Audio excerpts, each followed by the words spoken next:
Magandang araw po sa inyong lahat.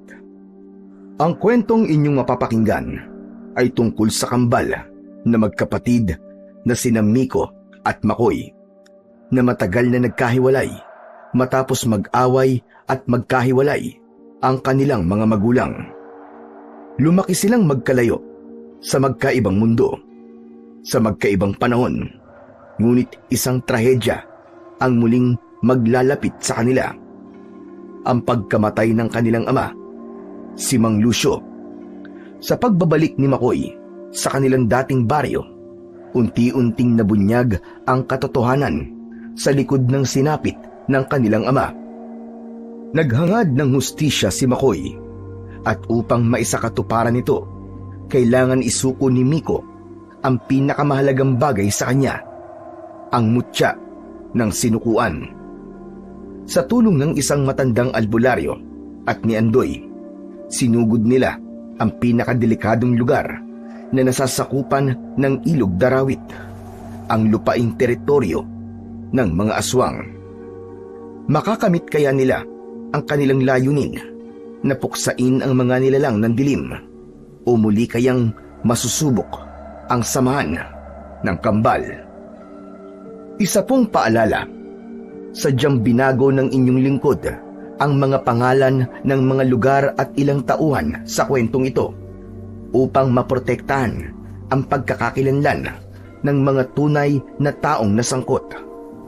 Anumang pagkakahalintulad sa tunay na buhay ay hindi sinasadya at pawang nagkataon lamang. Ngunit bago po ang lahat, mga idol, huwag po nating kalimutang mag-subscribe at i-hit ang notification bell sa aking YouTube channel na The Voice Addict at Apong Isaac para sa mas marami pang makapigil hiningang kwentong aswang at katatakutan mula sa mundo ng kababalaghan. Umpisahan na po natin ang kwento. Lucio! Tulong! Tulungan niyo kami! Parang awa niyo na! Nakahiga na noon ang mag-amang Lucio at Miko nang marinig ang malakas na sigaw ng isang matandang babae mula sa labas ng kanilang bahay. Mabilis na bumangon si Mang Lucio at agad na dinampot ang punyal na nasa tabi ng kanyang higaan. Matapos niyang makuha ito, dinampot naman niya ang isang lumang kwintas na gawa sa baging na may palamuting isang bato na may kakaibang hugis at kulay. Ito ang kanyang anting-anting na ginagamit niya kapag siya ay nakikipaglaban. Miko, bilisan mong kumilos. Huwag mong kalilimutan ang iyong sandata dahil tiyak, mapapalaban na naman tayo ngayong gabi. Tapos yung mutya na ipinamana ng Lolo Esteban mo, baka makalimutan mo na naman. Nasa akin na po, tay! Handa na po ako! Sa pagsagot ng binata, agad na lumabas ang dalawa para tulungan ang matandang humihingi ng tulong. Nakita nila ito sa kalsada, malapit sa kanilang bahay. Hinang-hina at nanginginig.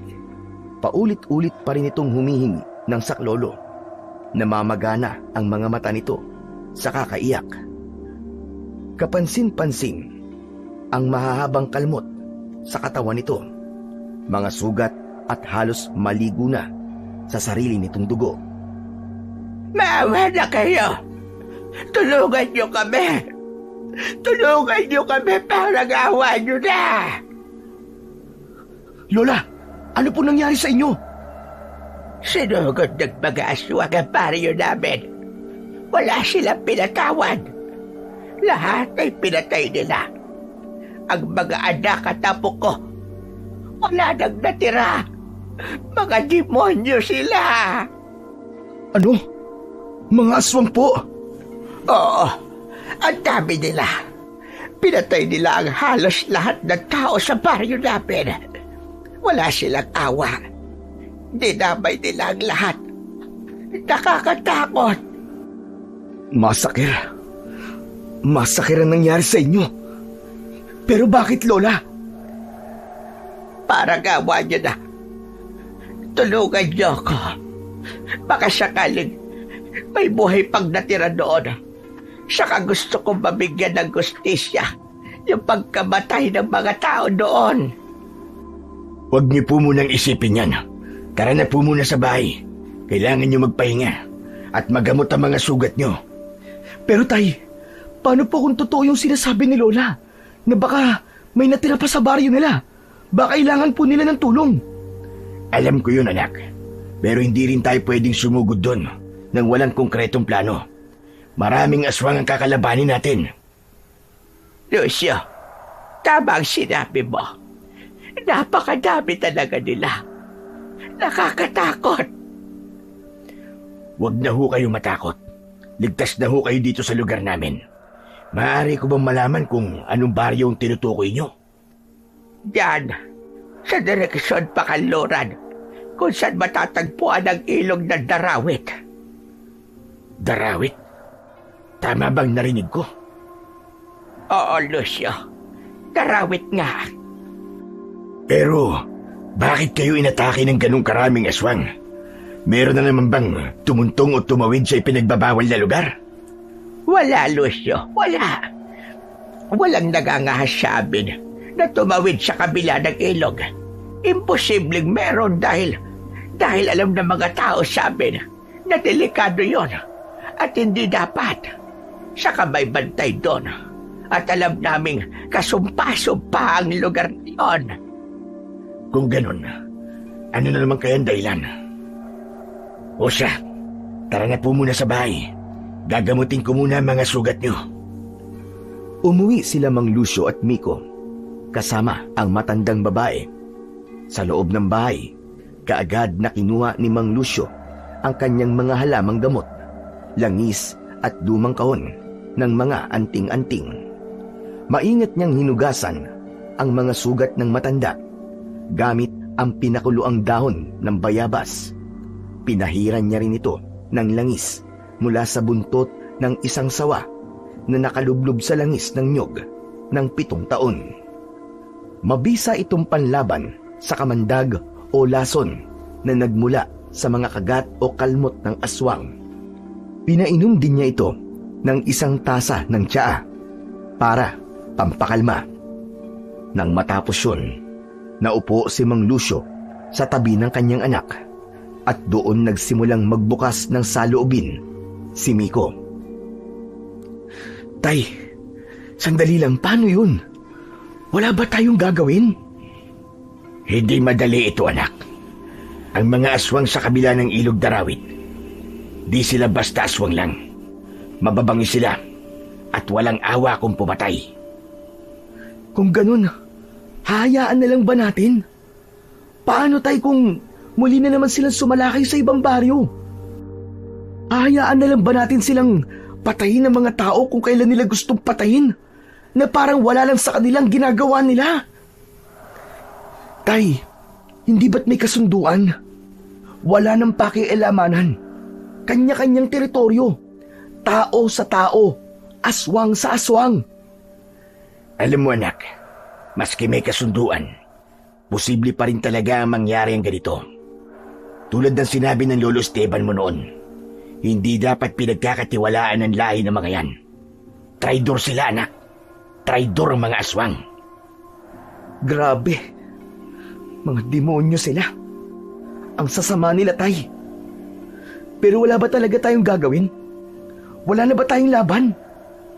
Hindi ko sinasabing wala tayong laban, anak. Ang sinasabi ko lang, hindi tayo pwedeng lumaban ng padalos-dalos. Kung pupunta tayo sa Darawit, kailangan handa tayo. Kailangan buo ang loob mo. Dahil hindi lang basta gera ang pupuntahan natin doon. Tama ang tatay mo, iho. Hindi talaga sila basta-basta aswang lang. Nakakatakot sila. Wala silang mag-aawa. Wala silang konsensya. Para silang gutom na gutom. Laging uhaw sa dugo. Grabe. Napaka-demonyo nilang lahat. Kung na kayo pipilitin, napuntahan ng baryo kung saan ako galing. Naiintindihan ko kayo kung sakali man. Salamat. Salamat sa panggagamot nyo sa akin. Malaking tulong na ito para sa akin. Tama na po. Huwag na po kayong umiyak, Lola. Tama na. Pasensya na. Hindi ko na talaga mapigilan, iho. Kapag naaalala ko kasi kung paano pinatay ng mga aswang na yon, yung isang apo ko, para akong nauubusan ng lakas. Ang lakas-lakas ng aswang. Sa isang kagat lang, namatay ang apo ko. Yung ulo na lamang ang itinira nila. Pinagulong pa sa lupa. Parehas na hindi nakapagsalita ang dalawa sa sinabi ng matanda. Naawa sila dito. Pagkalipas ng ilang sandali, matapos matiyak na maayos na ang lagay ng matandang babae, lumabas ng bahay ang mag-ama. Bitbit nila ang kanilang mga punyal. Dumiretso sila sa likod ng bahay at doon hinasa ni Mang Lucio ang kanilang mga sandata. Habang abala siya, si Miko naman ay di mapakali. Marami siyang tanong sa kanyang isip na gustong masagot. Maya-maya pa ay hindi na siya nakatiis. Tay, ano po ba talaga ang nangyari sa Ilog Darawit at sa mga baryo na nasasakupan po nito? Napahinto sa paghahasa si Mang Lucio. Saglit siyang tumingin sa anak bago muling ibinalik ang mata sa punyal. Hindi agad ito nakasagot. Parang tinimbang muna niya kung dapat ba niyang sabihin ang mga nangyari noon o mananahimik na lang tulad ng dati. Tay, sabihin niyo sa akin, may alam ka po ba sa tunay na kwento ng Darawit? Gusto mo ba talagang malaman, Miko? Opo, Tay. Gusto ko pong malaman ang totoo. Gusto ko pong maintindihan kung bakit nagkaroon ng hatian sa teritoryo. Huminto na sa paghahasa si Mang Lucio. Dahan-dahan niyang ipinatong ang punyal sa tabi niya. Napabuntong hininga siya. Tila binalikan ng isang alaala na matagal na niyang kinalimutan. Meron talagang hatian, anak. Ang kabilang panig ay para sa tao. At ang kabila naman ng ilog ay para sa mga aswang. Napagkasunduan noon na walang tatawid. Tahimik ang lahat noon hanggang sa may isang pamilyang sumuway. Ano? May sumuway sa kasunduan? Meron.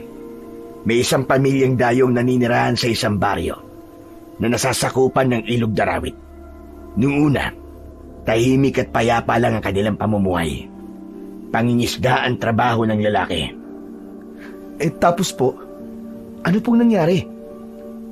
Isang araw, habang kumakain, nagtanong ang isa sa mga anak kung kailan sila makakatikim muli ng sariwang prutas, gaya ng mangga, papaya, bayabas at iba pa.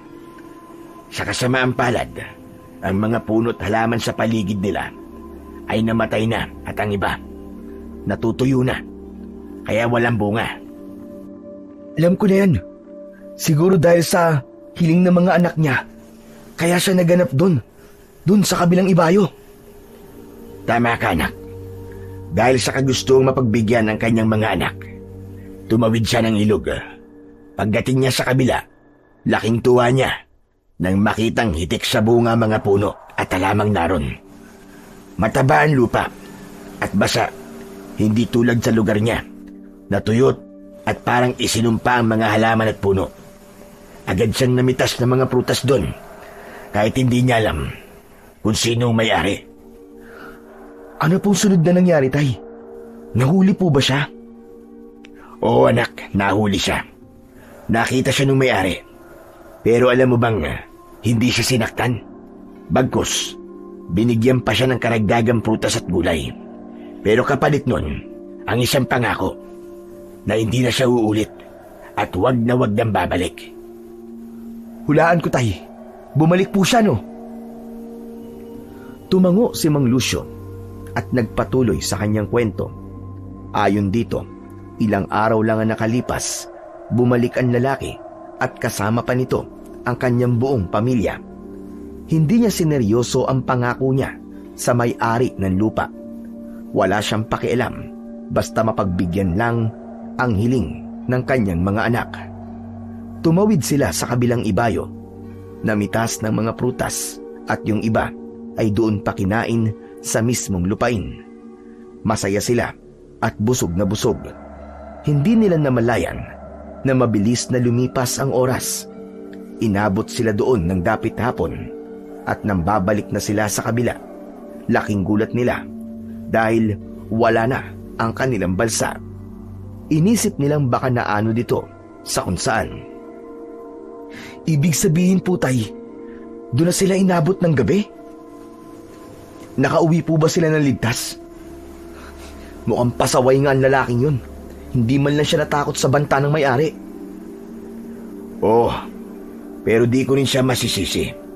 Una, wala kasi siyang alam na mga aswang ang naninirahan sa lugar na yon. Wala man lang nakapagsabi sa kanila. Meron siguro, pero baka hindi naniwala. Nagpatuloy si Mang Lucio sa kanyang kwento. Gaya ng sinabi niya, inabutan nga ng gabi ang pamilya sa kabila ng ilog. Malakas ang agos ng tubig, kaya hindi sila makalangoy para tumawid. Nagpasya silang doon na magpalipas ng gabi sa ilalim ng isang malaking puno. Mula alas 7 hanggang alas 11, tahimik pa ang paligid. Tanging mga huni ng kuliglig at iba pang insekto ang maririnig. Tulog ang asawa at mga anak, pero nananatiling gising ang lalaki para magbantay. At pagsapit ng hating gabi, may naramdaman siyang kakaiba. May mga kakaibang tunog siyang narinig, kaya tumayo siya at nagmasid sa paligid. Ilang minuto pa, may narinig siyang parang ungol ng mababangis na hayop. Bumalik sa pamilya niya ang lalaki at ginising ang kanyang asawa at mga anak. Yan na nga ba ang sinasabi ko eh. Bakit ba kasi ang kulit nila eh? Siguro, hindi magiging maganda ang ending nito. Hindi nga anak, tama ka. Kasi may kasalanan sila eh.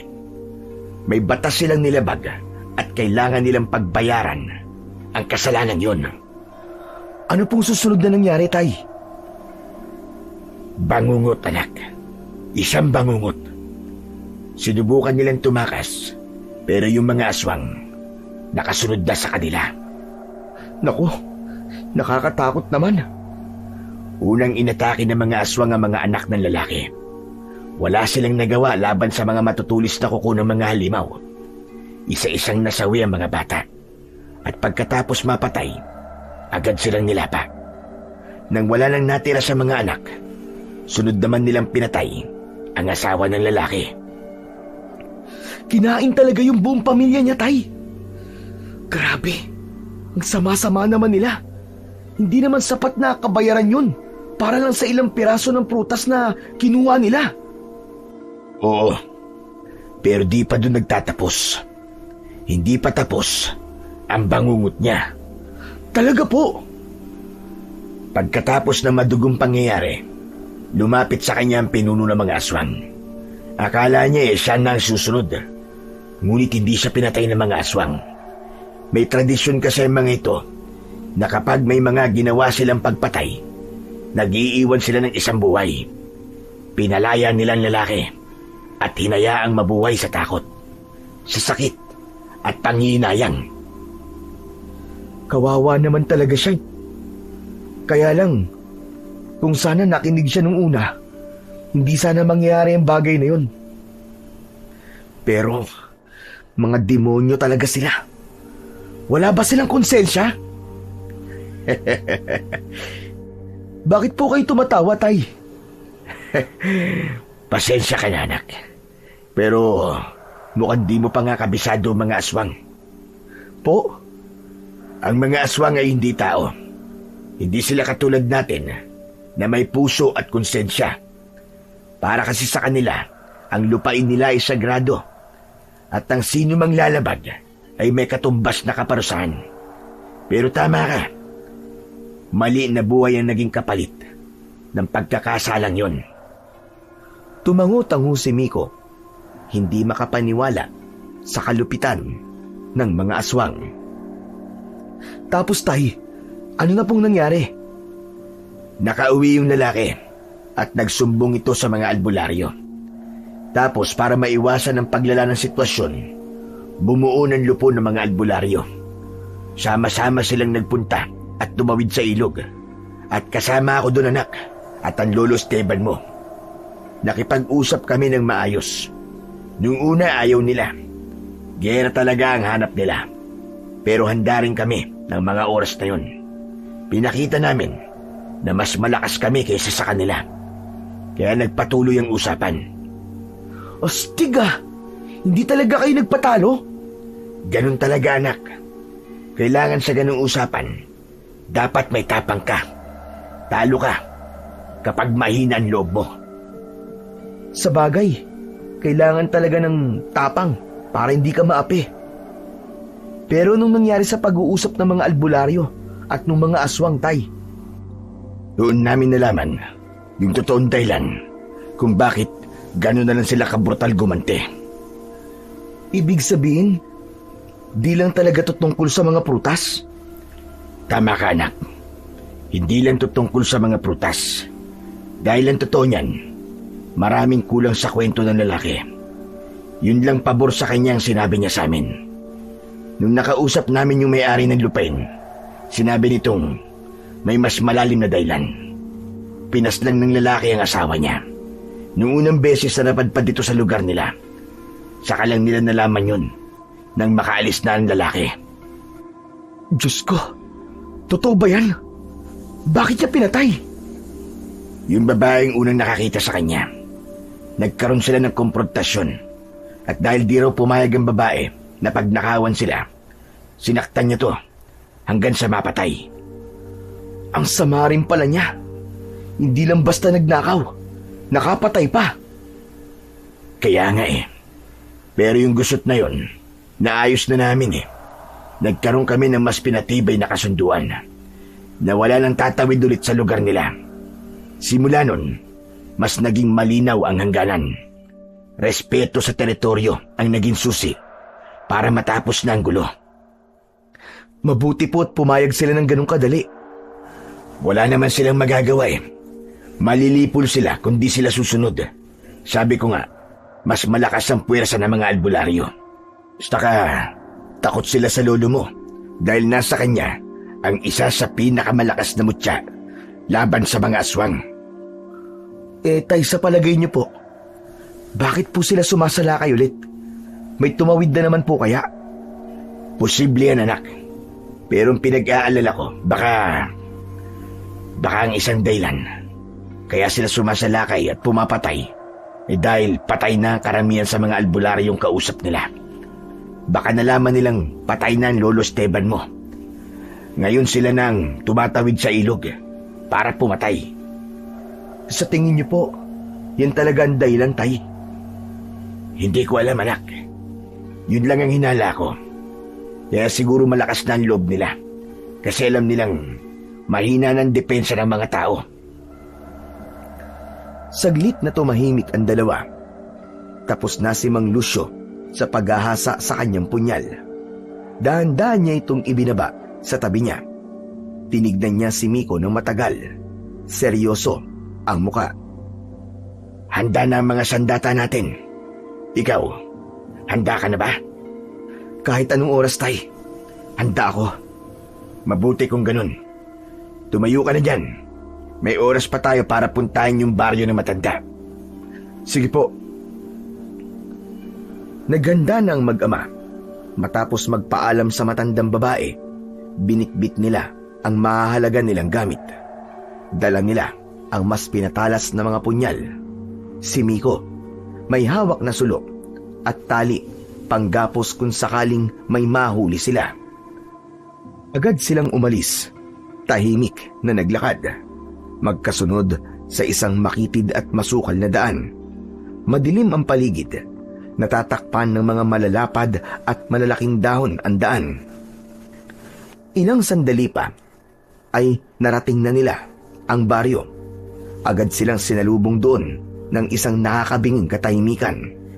Sobrang dilim din dahil tila natakpan ng madilim na ulap ang buwan. Agad nalanghap ni Miko at Lucio ang masangsang na amoy sa hangin. Amoy malansang dugo. Sa amoy pa lang, alam na nilang nagkalat na ang mga bangkay sa baryong yun. Halos masuka ang binata nang malanghap yun. Ayos ka lang ba, anak? Kaya mo ba? Kaya ko to, Tay. Okay lang ako. Kung ganun, akin na yung sulo. Heto po, Tay. Ano pong gagawin nyo? Kinuha ni Mang Lucio ang sulo mula sa kamay ni Miko. Saglit niya itong itinaas. Tila inaalam kung saan ito dapat itapon. Maya-maya pa, bigla niya itong inihagis sa damuhan sa gawing kanan, kung saan napansin niyang may kakaibang gumagalaw sa dilim. Tay, bakit niyo po hinagis? May naramdaman akong presensya doon, anak. Hindi natin sila makikita, kundi natin paiilawan ang paligid. Pagbagsak ng sulo sa damuhan, bigla itong nagliyab ng mas malakas. Tila ba may sangkap sa lupa na lalong nagpabuga ng apoy. Sa liwanag na nilikha nito, unti-unting lumantad sa kanilang paningin ang totoong kalagayan ng baryo. Nagkalat ang mga bangkay ng mga taga roon. Basag ang mga bungo, bukas ang mga tiyan, at tila wala nang natirang dignidad sa katawan. Sa gilid ng ilang bahay, may mga aswang na patuloy na nilalantakan ang mga labi ng kanilang mga biktima. Ngunit dahil sa ginawa nilang yun, naging alerto ang mga aswang sa paligid. Isa-isa silang lumitaw at nagpakita. Umalingaw-ngaw ang mga nakakakilabot na mga ungol. Anak ng putya! Tay, ang dami pala nila! Anong gagawin natin? Ihanda mo ang sarili mo, anak. Lalaban tayo. Tay, sandali lang. May kailangan akong sabihin sa inyo. Mamaya na yan, anak. Halika na. Sugod! Hindi na nga natapos ni Miko ang sasabihin niya sa kanyang ama. Naging mabilis ang mga pangyayari. Sumugod palapit ang mga aswang sa kanya. Natakot si Miko. Nanginig ang kanyang katawan. Kabado siya, pero nilabanan nito ni Miko. Hinugot niya ang kanyang punyal mula sa kanyang bewang. Halos sabay-sabay na umatake sa kanya ang mga aswang. Mabilis siyang umilag pakanan, sabay saksak sa tagiliran ng isang nilalang. Umalingaw-ngaw ang isang nakakabinging hiyaw. Umuusok ang sugat ng halimaw na parabang sinusunog ng pilak ang laman nito. Bago pa man ito makabawi, isang saksak pa sa leeg at gumulong na ang katawan ng unang aswang sa putikan. Lumapit ang isa pa, mas mabilis, mas malaki. Dinamba siya nito, pero dumapa si Miko at gumulong sa lupa. Nagmamadali siyang tumayo, saka muling humarap sa kaaway. Lumipad ang kanyang punyal sa ere. Isang matalim na saksak ang ginawa niya.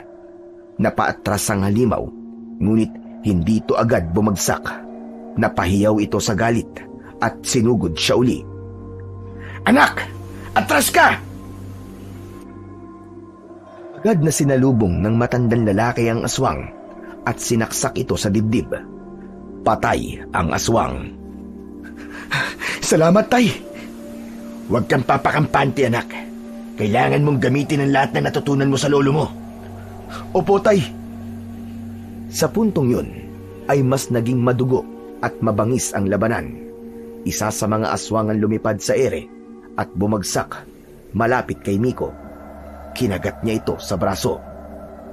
Ah! Aray! Titiwan mo ang braso ko! Hayop ka! Para maalis ang bibig ng aswang, pinagsasasaksak niya ang batok nito. Sunod-sunod hanggang sa mangisay ito at tuluyang mamatay. Duguan si Miko, hinihingal at halos mawalan na ng lakas. Miko, anak! Sa likod mo! Bago pa siya makalingon, bumagsak ang aswang na papaslang sana sa kanya. Nakabaon ng punyal ng kanyang ama sa ulo ng aswang. Ayos ka lang ba, Miko? Opo, tay. Salamat. Kundi po dahil sa inyo eh. Huwag ka magpasalamat. Hindi pa tapos ito, anak. Simula pa lang to. Kaya mag-focus ka. Gamitin mo umutya ng sinukuan. Huwag ka magpapakampante, anak.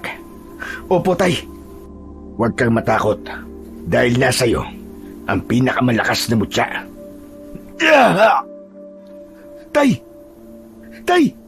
Ano nangyari? Nagulantang si Miko nang marinig ang huling reaksyon ng kanyang ama at sa pagkakataong yun, naalis ang maitim na ulap na tumatakip sa maliwanag na buwan.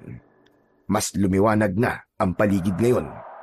Sa gilid ng tiyan nito, nakabaon ang matalim na kuko ng aswang.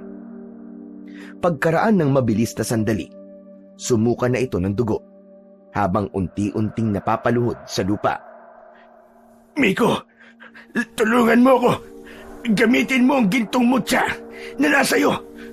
Pagalingin mo ako, anak. Nagmamakaawa ko.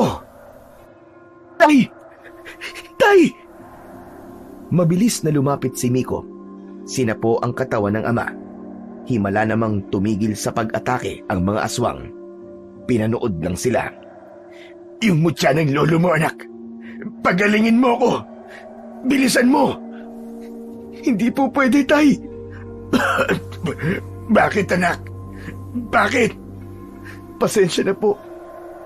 Pero wala po akong kakayahang magawa yun, tay. Hindi ko po talaga alam kung paano gamitin ang mutyang to. Anong ibig mo sabihin, anak? Ilang taong kang nagsanay at... Dahil hindi naman po talaga ako ang dapat na magmay-ari ng mutyang to. Nagkamali lang po si Lolo Esteban. Paanong nagkamali? Paano magkakamali ang pinakamagaling na albularyo nun? Anak, ipaintindi mo nga sa akin. Hindi po ako dapat na may hawak nito. Hindi po dapat ako may tangan ng gintong mutya na ito, tay. Si Makoy po. Si Makoy po ang dapat na tagapagmana nito at hindi ako. Si Makoy? Pero bakit? Paano nangyari yon? Ikaw ang madalas na kasama ni Lolo Esteban mo, di ba? Ikaw ang pinili. Ikaw ang pinagkatiwalaan. Pinagkatiwalaan po ako ni Lolo. Pero ayaw po sa akin ng mutya, tay. Si Makoy po, siya ang totoong tagapagmana ng mutya. Ano? Paano nangyari yun? Walang sagot si Miko. Sa halip, dahan-dahan niyang inilabas mula sa kanyang damit ang mutyang itinatago niya. Hinubad niya ito at iniabot sa kanyang ama. Sa pagkakabuyangyang ng mutya, natigilan si Mang Lucio. Kulay ginto pa rin naman ang mutya. Subalit tila walang buhay. Wala rin itong ipinakitang liwanag. Para itong isang patay na mutya. Kung ganun, wala na. Hanggang dito na lang ako, anak. Mukhang dito na nagtatapos ang buhay ko. At ang mission ko bilang isang albularyo. Tay, patawarin mo ako. Hindi ko gusto to, tay.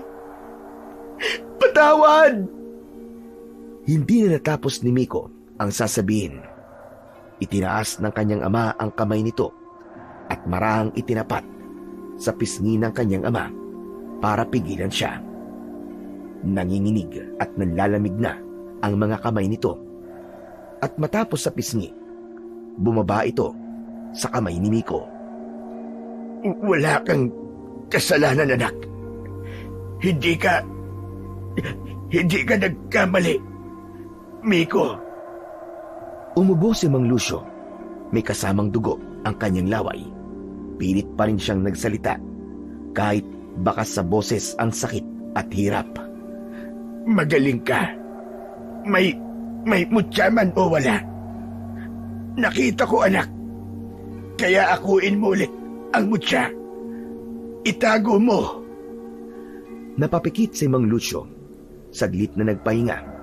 Tila sinusubukang ipunin ang huling lakas. Dahan-dahang humigpit ang hawak niya. sa kamay ng anak. Patawad, anak. Sa inay mo, pakisabi, mahal na mahal ko siya. Kay Makoy, pakisabi, Tay, wag, nakikiusap ako. Huwag kayong magsalita ng ganyan, Tay, na parang namamaalam na kayo. Hindi ko po kaya, Tay. Huwag niyo po akong iiwan. Ilang saglit pa, tuluyan na ngang binawian ng buhay si Mang Lucio. Nagkaroon ng katahimikan at ang tanging maririnig sa paligid ay ang pag-iyak ni Miko. Dahan-dahang inayos ng binata ang pagkakahiga ng kanyang ama at ipinikit ang mga mata nito. Hindi pa rin siya makapaniwala na wala na ang kanyang ama na si Mang Lucio. Kinuha niya ang mutya at kanya itong ibinulsa. Napatingin si Miko sa paligid niya. Naroroon pa rin ng mga aswang at nakapalibot sa kanya. Pero wala ni isang sumugod sa kanya. Tahimik lang ang mga itong nakatingin. Doon lang tila nagkaroon ng pagkakataon si Miko na mapagmasdan ang itsura ng mga aswang.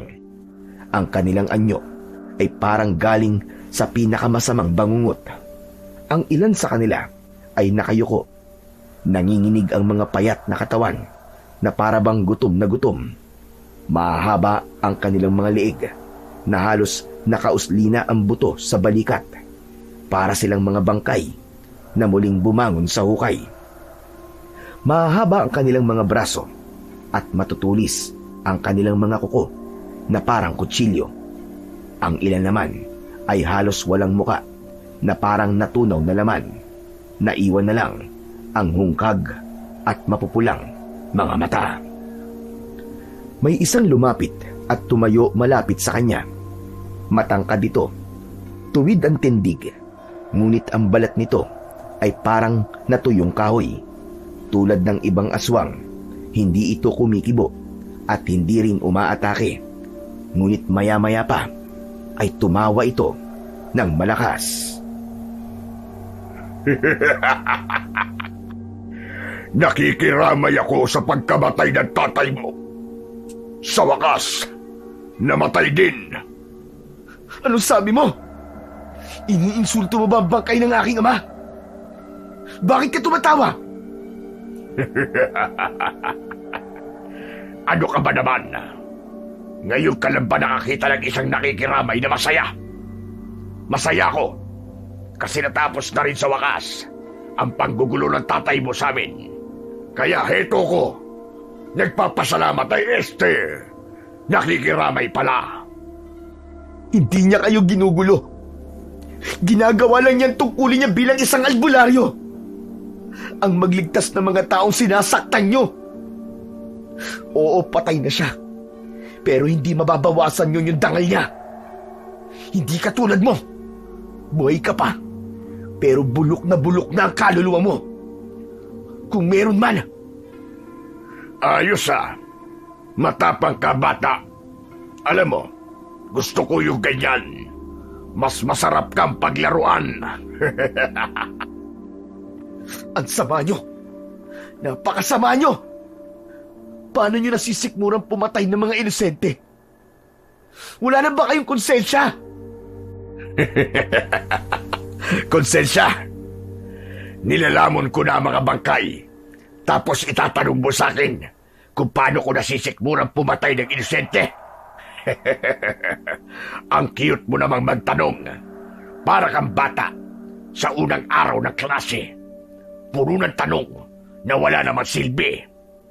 Anong sabi mo? Alam ko na. Hindi ka nga talaga katulad ng tatay at lolo mo. Sa sinabing yun ng pinuno, halos sabay-sabay na nagtawanan ang mga kasamahan nito. Iba't ibang uri ng halakhak ang narinig ni Miko. Hindi lang ang yumaong si Mang Lucio ang tinutuya ngayon, kundi pati na rin si Miko. Mabuti pa patayin niyo na ako. Kung talagang wala nang halaga sa inyo ang buhay ng tao, tapusin niyo na lang ako. Huwag kang mainip. Papatayin din kita. Pero hindi pa ngayon. Alam mo, may nakakatawang tradisyon kami. Tuwing sumasalakay kami, lagi akong nag-iiwan ng isa. Isa lang. Alam mo kung bakit? Nagsimula itong ikutan si Miko. Tinititigan at paminsan-minsang tumitigil sa harap ng binata para ngisian. Nag-iiwan ako ng buhay para maikalat ang kwento tungkol sa amin. Maswerte ka dahil bubuhayin kita. Agad na kumilos si Miko. Inipon niya ang lahat ng kanyang lakas. Hinawakan niya ng mahigpit ang punyal at tangkang sasaksakin ang pinuno ng mga aswang. Walang hiya ka! Papatayin kita! Ngunit bago pa man siya tuluyang makalapit, isang mabilis na anino ang sumulpot mula sa dilim.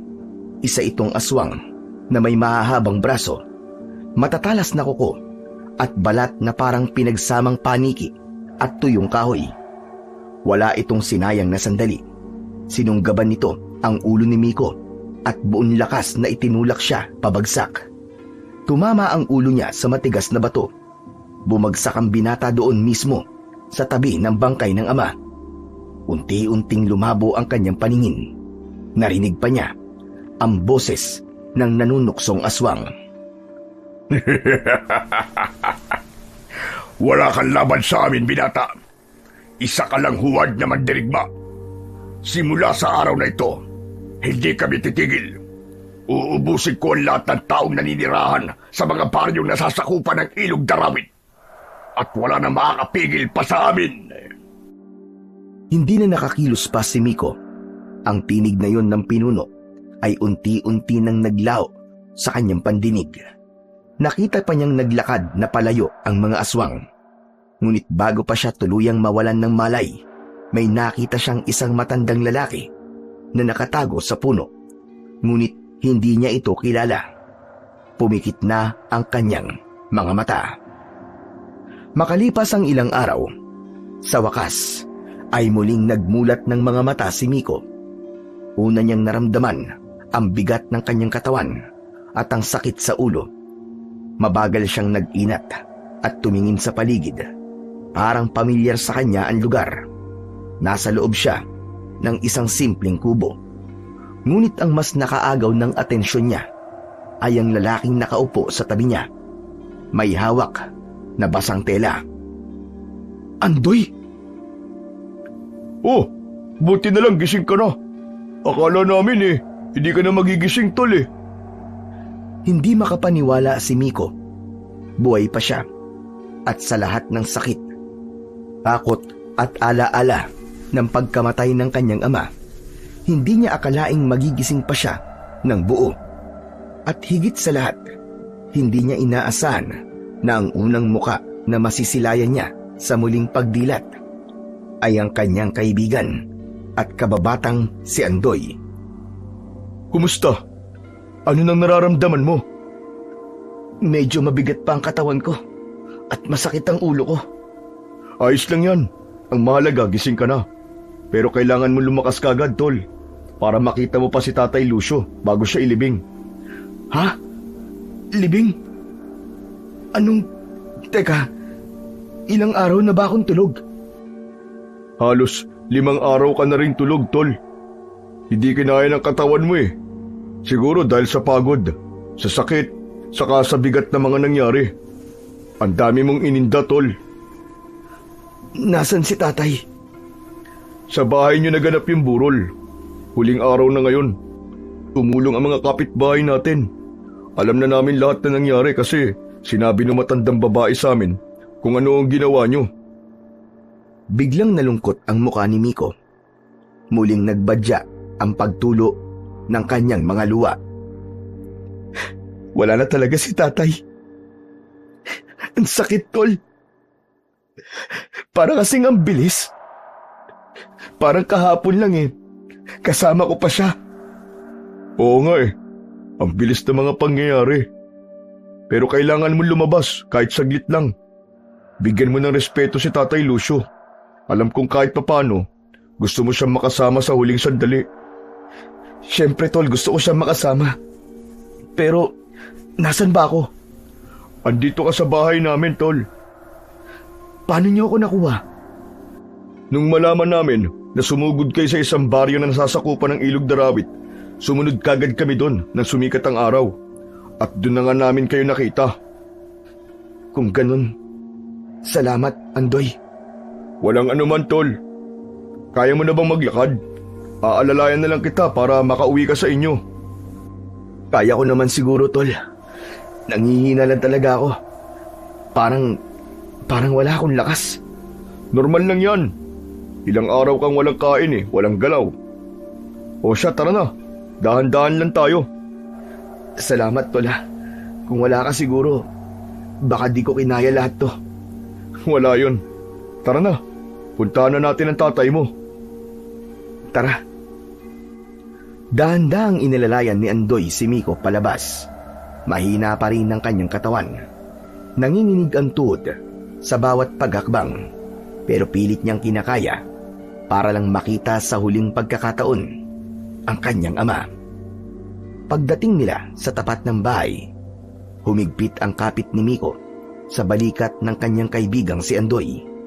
Parang biglang bumigat ang buong katawan niya.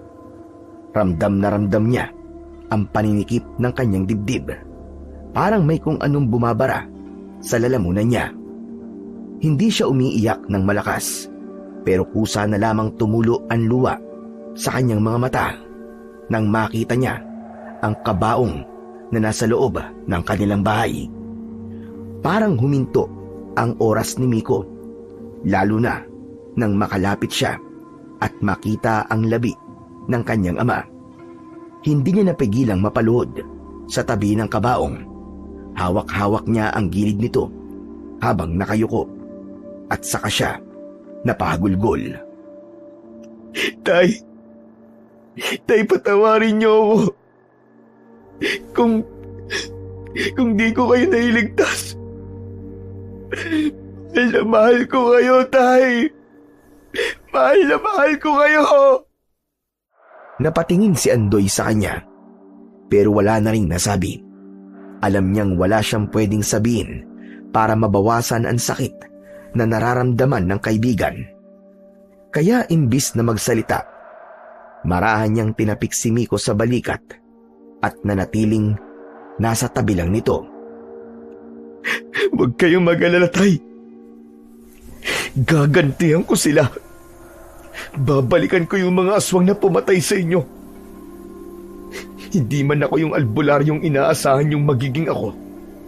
Pero pinapangako ko, sa mga kamay ko sila mawawala. Wala man akong mutya o kung anong kapangyarihan, pero ipaparamdam ko sa kanila kung gaano kasakit mawalan. Kung gaano kasakit yung ginawa nila. Pangako yan, Tay. Pagkasabi nun, tumahimik ang paligid. Tila pati hangin ay nakiramay. Dahan-dahang dumampi sa kanyang muka na noon ay basang-basa pa rin ng luha. Kinabukasan, libing na ng kanyang ama. Dinala na sa sementeryo si Mang Lucio. Tahimik lang si Miko ng mga sandaling yon, habang dahan-dahang binababa ang kabaong sa hukay. Marami ang taong dumalo, mga kaibigan, kapitbahay, at mga taong minsang napagaling o natulungan ni Mang Lucio. Kahit mahirap ang buhay, hindi nila pinalampas ang pagkakataong maihatid ang albularyong tinitingala at minahal nila. Kilala si Mang Lucio sa kabutihan, sa tapang at sa walang sawang pagtulong sa mga tao. Pagkatapos ng libing, naupo si Miko sa ilalim ng punong kahoy. Tahimik, malalim ang iniisip. Umupo si Andoy sa tabi niya. Tol, ano nang balak mo ngayon? Hindi ko pa alam, Tol. Pero ang plano ko, ipagiganti ang tatay. Kaya mo pa ba? Kaya mo pang makipaglaban? Hindi ako sigurado, Tol. Sa totoo lang, takot ako. Kakaiba sila. Mababangis. Pero kung walang maninindigan, kung walang lalaban, uubusin nila tayo. Hindi daw sila titigil. Sinabi nila yun? Oo. Lahat papatayin nila. Wala silang ititira. Kung ganun, kailangan natin silang pigilan. Sasamahan kita, Tol. Salamat, Andoy.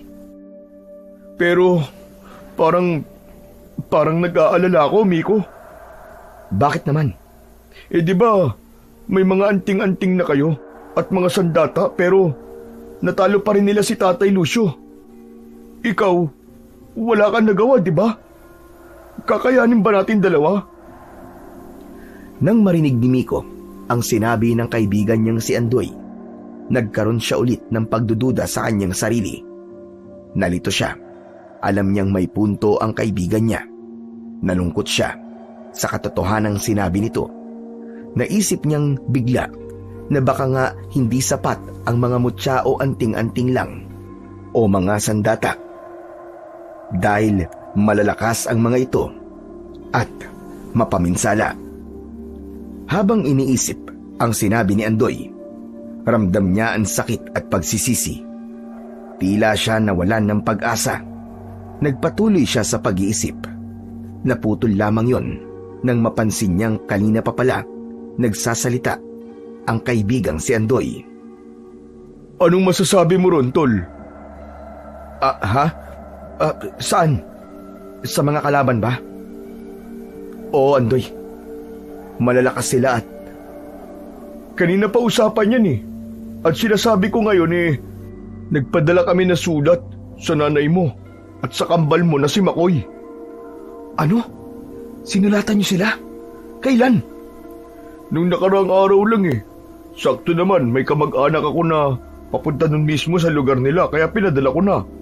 Naisip kasi namin na baka kailangan ding malaman ng kapatid at nanay mo ang nangyari kay Mang Lucio. Karapatan din nilang malaman, di ba?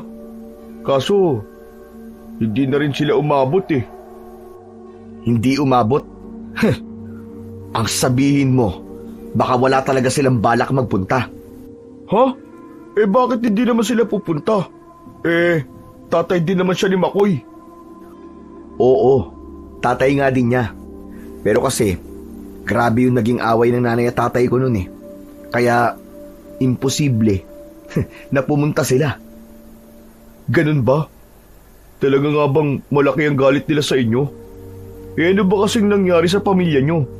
Ba't kayo naghiwa-hiwalay? Wala pa kasing naikikwento sa akin eh. Magulo. Magulo, Andoy. Makikinig ako. Sige na, ikwento mo. Sige na nga. Muling binalikan ni Miko ang mga alaala ng kanyang pamilya. Nung 7 taong gulang pa lang sila ni Makoy. Unti-unti na silang tinuturuan ng kanilang lolo Esteban ng tungkol sa mga bagay na may kinalaman sa pag-aalbularyo. Ipinapakita na sa kanila ang iba't ibang uri ng sandata tulad ng punyal, gulok, latigong buntot pagi, sibat at kung ano-ano pa. Ipinarinig din sa kanila ang mga makapangyarihang orasyon na magagamit nila balang araw sa totoong laban man o sa kahit na anong hamon ng buhay.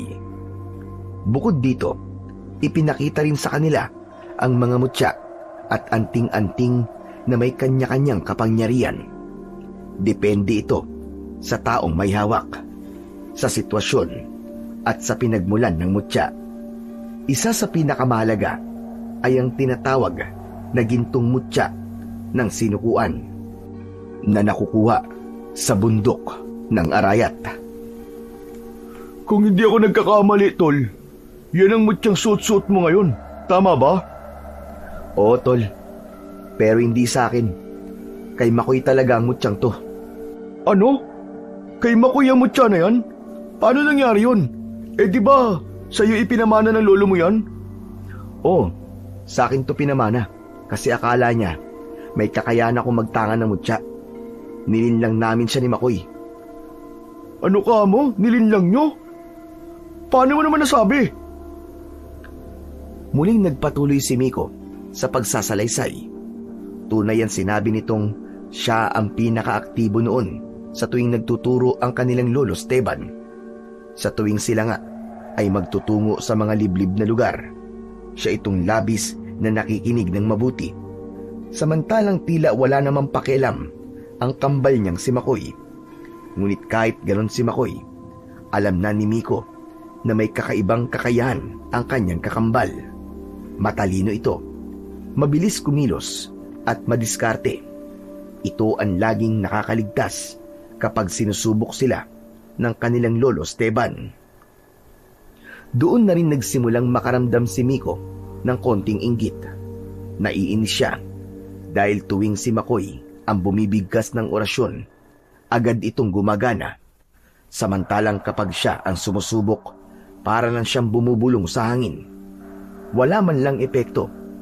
Kahit isang beses, hindi niya naramdaman ang kapangyarihan ng mga orasyon. Bata pa kami nun, kaya madali para sa akin ang mainis o kaya ang mainggit. Naiinis ako kasi, alam mo yun, yung ako yung tutok na tutok sa pag-aaral, tapos si Makoy wala lang. Pero ano, siya itong nakakagawa ng mga bagay na hindi ko magawa. Pero hindi ba't magaling kumilatis ang lolo mo? Bakit hindi si Makoy ang pinili niyang humawak ng mutyang yan? Dahil ako na mismong gumawa ng paraan upang sa akin ibigay ang gintong mutya ng sinukuan. Binalikan ni Miko ang nakaraan. Ang unang pagkakataong ipinagkaluno niya ang kakambal na si Makoy. Isang gabi, ipinadala silang dalawa ni Lolo Esteban sa isang madilim at nakakatakot na kagubatan. Iniwan sila roon na ang tanging dala ay maliit na punyal at ang mga kaalamang natutunan nila tungkol sa orasyon. Ginawa ito bilang pagsubok kung karapat dapat ba silang gumanap sa tungkulin at kung sino ang nararapat magmana ng makapangyarihang mutya. Magkasabay nilang tinaak ang kagubatan, ngunit sa mga oras na yon, may lihim ng balak si Miko, ang saktan o tuluyang alisin sa daan ang kakambal na lagi na lang humahadlang sa matagal na niyang hinahangad, ang maging tagapagmana ng pinakamalakas na mutya ng sinukuan. Talaga? Naisip mo mga bagay na yon? Ang bata mo pa nun ah. Oo, naisip ko yun kasi nilalamon na ako ng inggit sa kakambal ko. Anong ginawa mo? Sinaksak ko sa tiyan. Nanlaki ang mga mata ni Andoy nang sabihin yun sa kanya ng kaibigan. Ano? Sinaksak mo ang kapatid mo?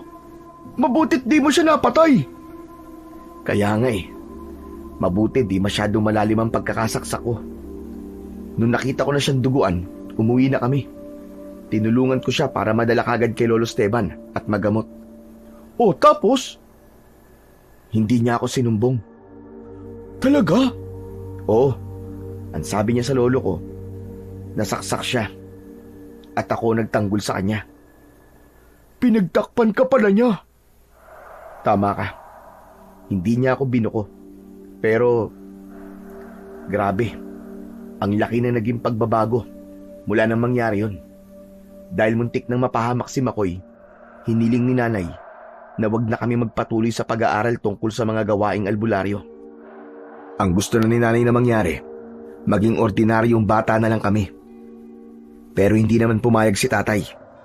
Doon nagsimula yung palagi nilang pag-aaway at di pagkakaintindihan. Ganun pala. Nakakalungkot naman. Nung lumala na ang awayan ng mga magulang namin, kinausap ako ni Makoy. Sabi niya, tumigil na kami. Sundin na lang namin si nanay para maayos na ang pamilya namin, pero hindi ka tumigil, ganun ba? Tumango si Miko. Sandaling tumahimik. Naalala ang sandaling nagsagutan sila ng kanyang kakambal. Yung mga sandali na kinontra niya lahat ng paniniwala ni Makoy. Matigas ang ulo ko eh. Gusto kong patunayan sa kanya na ako yung tama, na kaya kong ayusin ang lahat sa sarili kong paraan, na hindi kailangan sumunod sa kanila. Gusto kong ipaglaban yung gusto ko kahit alam kong nasasaktan sila ni inay. Nagkatinginan silang dalawa ni Andoy. Tahimik lang si Andoy habang si Miko ay bahagyang napayuko. Lagi niyang sinasabi na unahin namin ang pamilya, na walang saysay ang anumang kapangyarihan kung sira naman ang loob ng tahanan. Pero pinagtawanan ko siya. Tinawag ko pa siyang mahina. Sinabihan ko siyang sunod-sunuran. Tol, ako ang dahilan kung bakit lalo kaming nagkahiwa-hiwalay. Kung sana nakinig ako nun, kung sana naniwala ako kay Makoy, baka buo pa kami. Baka hindi naging ganito ang kapalaran namin. Muling napaiyak si Miko. Napatingin siya sa libingan ng ama. Tahimik lang si Andoy at patuloy na nakinig sa kanyang kaibigan. Lumala ng gusto ang away ni nanay at tatay nun. Hanggang sa gustuin na lang ni nanay na maghiwalay sila at kailangan naming mamili kung kanino kami sasama. At pinili mong manatili rito? Oo, tol. Pinili ko manatili rito dahil sa pangarap kong maging tulad nga nila lolo at tatay. Pero kung noong ko pa sana nalaman na hindi naman talaga ako magiging katulad nila, sana pinakinggan ko na lang nun si Makoy. Nasundin na lang si inay. Ewan ko ba kung bakit naman, kasi naniwala ako dun sa hindi pwedeng maputol ang gawain ng angkan namin. Ngayon, nasan ako? Ano ba nagawa ko? Wala naman ako napatunayan, di ba? Wala na. Putol na rin naman. Dahil wala naman talaga akong kwenta. Mabutit alam mo. Halos sabay na napalingon ang dalawa sa kanilang likuran nang may biglang nagsalita. Nakita nilang dalawa ang isang lalaki na kamukhang kamuka ni Miko. Ngunit may konti nga lang na pagkakaiba. Ang lalaking ito ay mas maayos ang pananamit at nakasuot ng malinis na polo at maong na pantalon. May salamin ito sa mata at ang kanyang buhok ay maikli at maayos ang gupit. Kabaligtaran ng kay Miko na nakatali ang medyo magulong buhok. Sa unang tingin pa lang, halata na kagad ang pagiging mahinaon at disente ng bagong dating. Makoy? Ikaw na ba talaga yan, Makoy? Grabe, ang gwapo mo na. Kung di ka lang medyo hawig dito sa kakambal mo di na kita makikilala Para kang artista. Napatingin si Makoy kay Andoy, ngunit nanatili ang seryoso nitong muka. Malalim kung tumitig. Pwede ba kaming mag-usap ni Miko sandali? Oo, wala problema. Sige, usap na kayo. Doon na muna ako. Nang makaalis si Andoy, mabilis na tumayo si Miko at nilapitan ang kanyang kakambal na si Makoy. Tinangka niya itong yakapin, pero umiwas naman ang isa dahil napahiya na tahimik ang binata at muling napaatras. Anong nangyari, Miko? Bakit namatay ang tatay? Malalakas sa mga aswang na nakalaban namin. Hindi namin parehas na inaasahan yun. Hindi ko akalaing mamamatay doon ang tatay. Ano ka mo? Hindi mo akalain? Paano hindi? Di ba't alam mo naman posible talagang mangyari yun? Delikado ang ginagawa nyo. Alam mo yun. Bakit hindi mo man lang pinigilan ang tatay? Pinigilan? Sa palagi mo ba magpapapigil siya? May taong nangangailangan ng tulong sa amin. Umasa kami na may maililigtas pang biktima. Pero wala kang nagawa. Hindi ba't hawak mo mutya na sinukuan? Bakit di mo siya ginamot? Hindi gumagana ang mutya sa akin. Ano? Paanong? Walang kapangyarihan ng mutya sa akin. Matagal na itong patay sa pangangalaga ko. Walang kapangyarihan sa iyong mutya? Pero bakit? Dahil hindi akong tunay na karapat-dapat na magtangan ito. Hindi akong totoong pinili. Pinilit ko lang ang sarili ko. Pinaniwala na kaya ko. Na ako ang dapat. Pero hindi pala. Hindi talaga ako ang para doon. Matagal mo na palang alam. Pero nung ginawa mo, pinili mo pa rin yung ganyan. Ilang beses ko na sinabi sa'yo noon na itigil na natin, di ba? Pero matigas ang ulo mo eh. Kung nakinig ka lang sana sa akin, hindi sana buhay pa silang dalawa. Teka, anong sinabi mo? Bakit, Makoy? Ano nangyari kay nanay? Nasaan siya? Matagal nang patay si nanay. Siguro 2 taon na mula nang umalis kami rito. Namatay siya dahil sa depresyon. Bakit di namin nalaman? Bakit hindi niyo ipinalam sa amin ni tatay? Ganun na ba talaga katindi ang galit niyo sa amin, ha? Bata pa ako noon. Anong alam ko? Sa palagay mo ba, kaya ko magpadala ng sulat? Saka para ano pa? Hindi ba't ikaw naman na may kasalanan kung bakit naghiwalay ang mga magulang natin? Kung hindi ka sana nag-ambisyon na maging albularyo katulad ni Lolo Esteban at ni tatay, sana hindi sila nag-away. Alam mo ba kung ano naging hirap ni nanay, ha? Lagi siyang umiiyak. Lagi kanyang hinahanap. Nang bitiwan ni Makoy ang mga salitang yon, napayuko si Miko at muling napagulgol. Hindi niya alam na ganun na nangyari sa kanyang ina dahil ang alam niya, naging masarap ang buhay ni Makoy at ng nanay nila. Patawarin mo ako, Makoy. Kung kaya ko lang ibalik ang panahon, kung kaya ko lang burahin lahat ng sakit na naidulot ko, gagawin ko. Ilang saglit na hindi nakapagsalita si Miko. Tahimik din si Makoy. Nakatingin lang siya sa kanyang kapatid. Unti-unti, ang matigas niyang muka ay naging malambot. Nilapitan niya si Miko at hinawakan ang nanginginig nitong balikat. Matagal ako nagtanim ng sama ng loob sa iyo, Miko. Matagal ko ring pinlano sa isip ko na suntukin ka, tadyakan o gulpihin. Napatingin si Miko kay Makoy. Basang-basa ng luha ang kanyang muka. Pulang-pula ang mga mata. Sige lang, Makoy. Kung kailangan mo akong suntukin, gawin mo.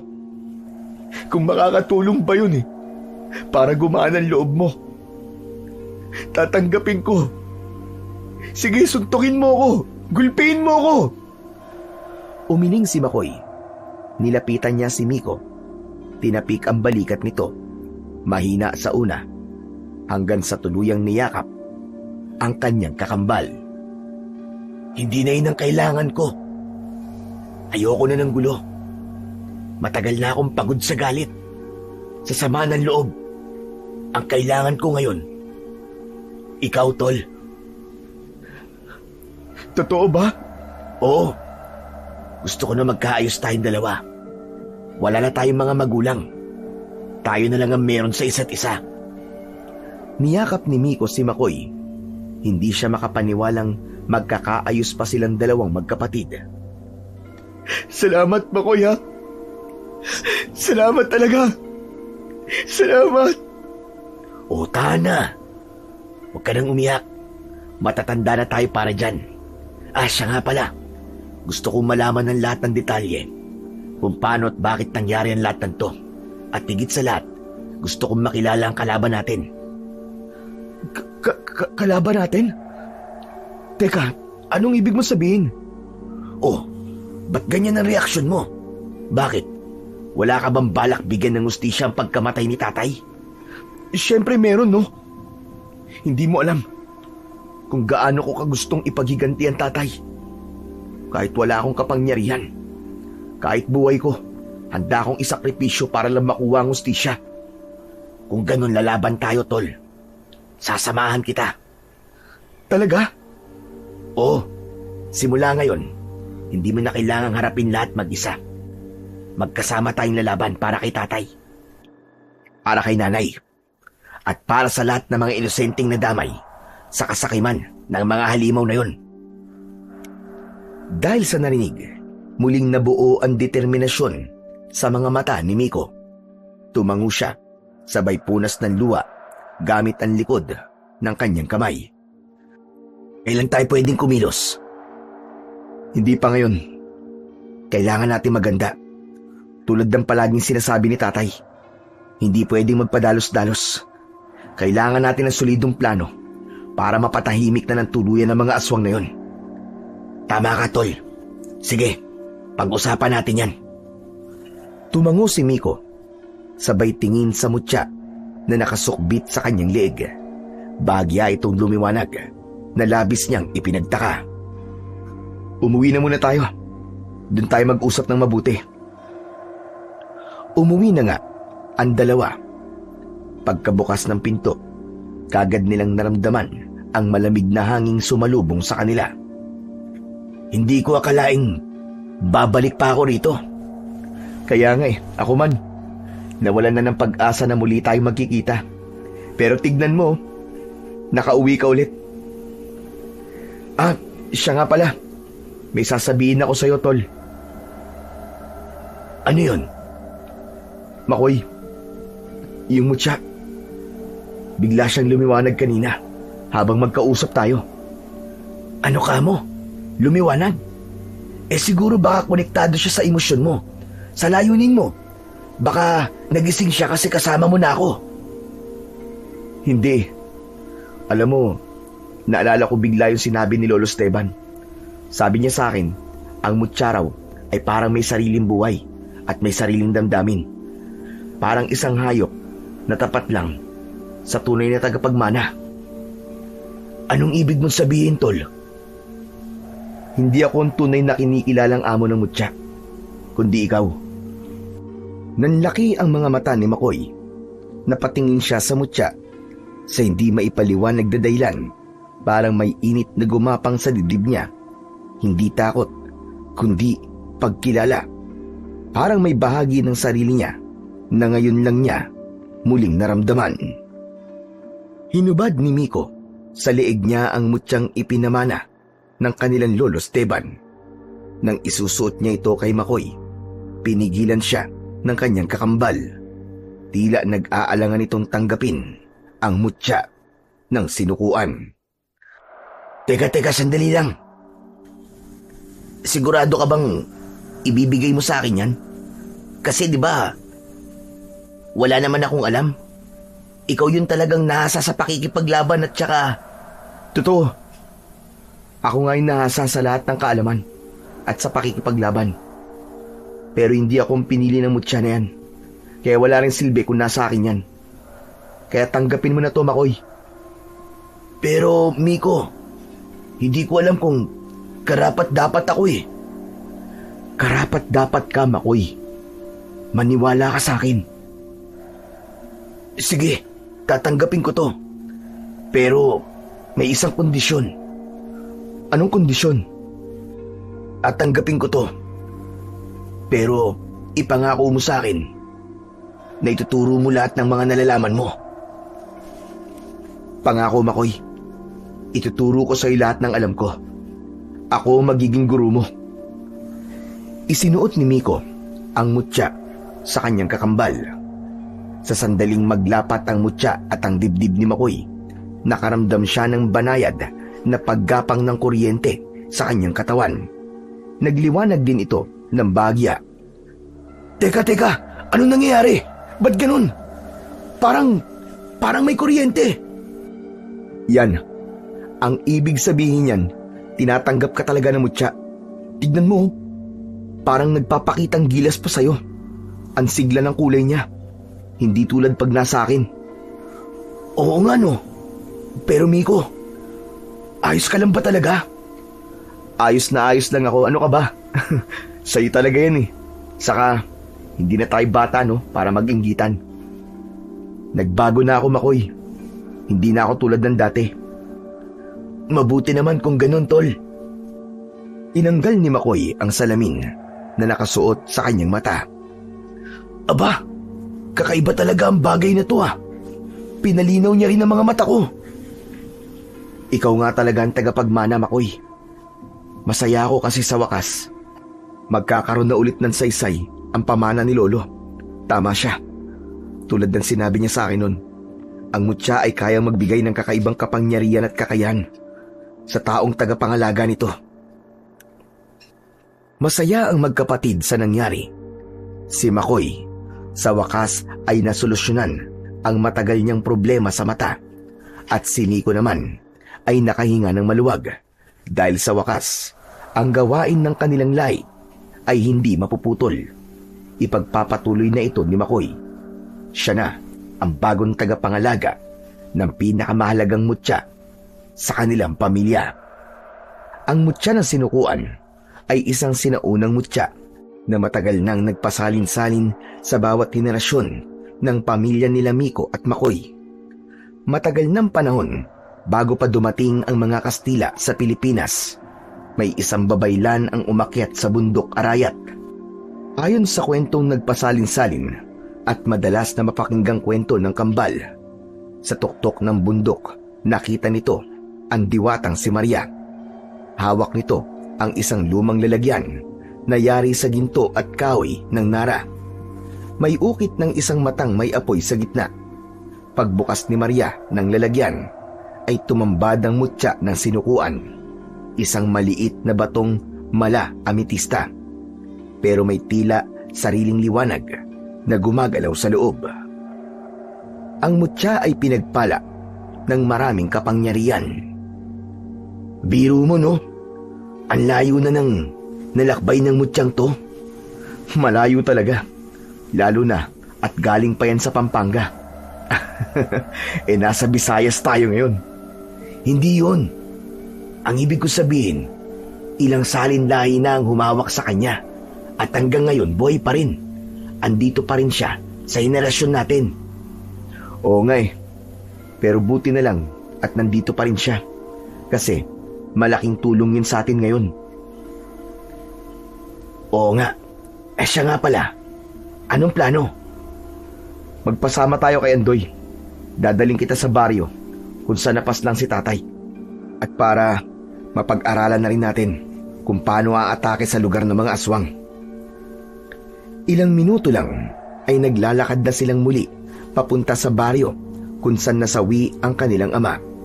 Tahimik silang naglalakad kasama si Andoy.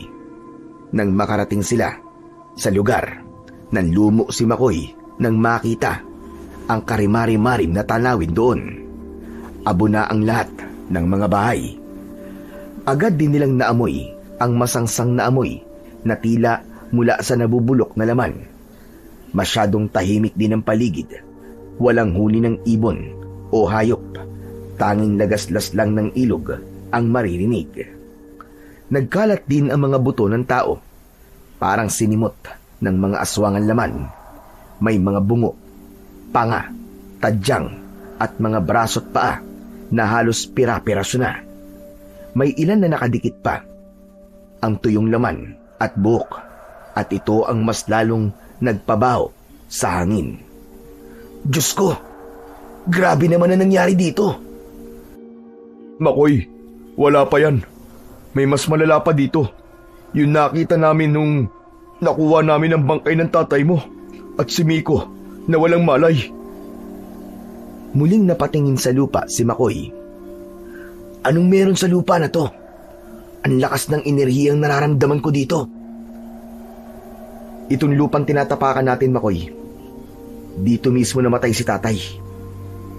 Biglang kinabahan si Makoy nang sabihin yun ng kapatid niya.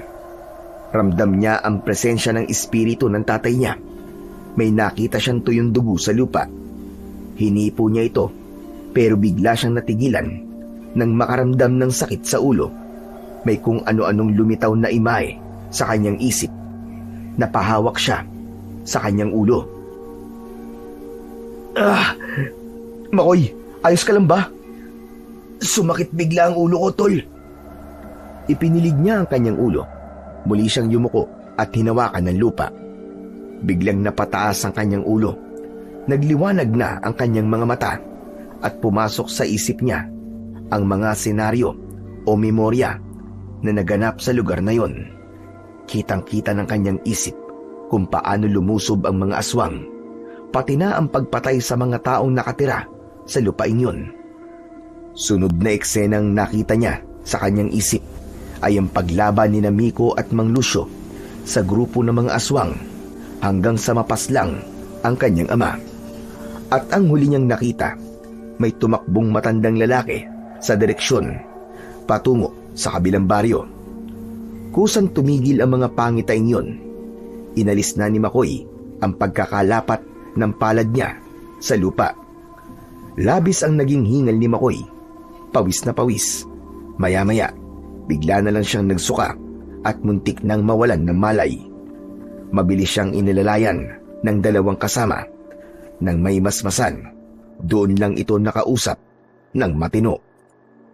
Ano nangyari sa'yo? Ipinakita sa akin ng mutsyag ang nangyari sa inyo. Parang nandun ako mismo, Miko. Ang sakit.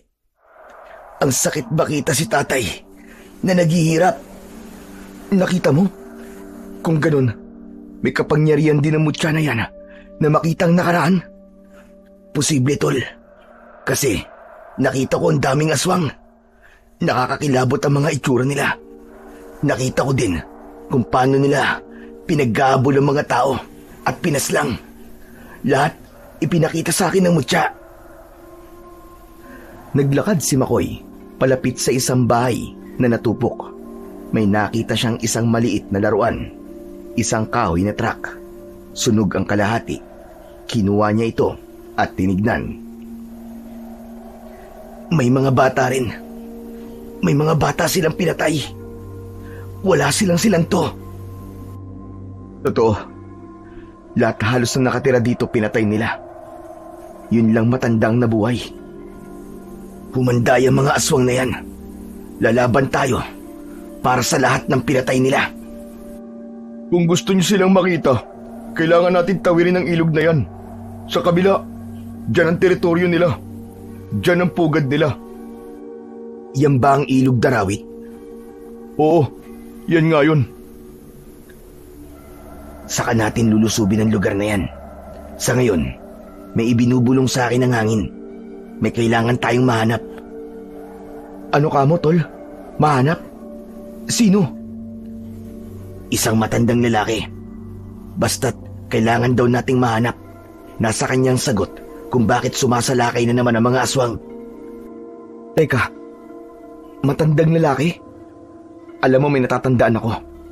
Bago ako mawala ng malay nun, may nakita akong isang matandang lalaki na nakatago sa puno. Parang nagmamanman. Tandang-tanda ko yun. Oo, naroon siya nung pinaslang si tatay. Pero wala siyang ginawa. Nagtago lang siya at tumakbo. Kung ganun, saan natin siya hanapin, tol? Alam ko kung saan. Ipinakita na sa akin ng mutya. Saan daw? Sa kabilang baryo. Dun, sa dulo ng ilog Darawit. Ano pang hinihintay natin? Tara na!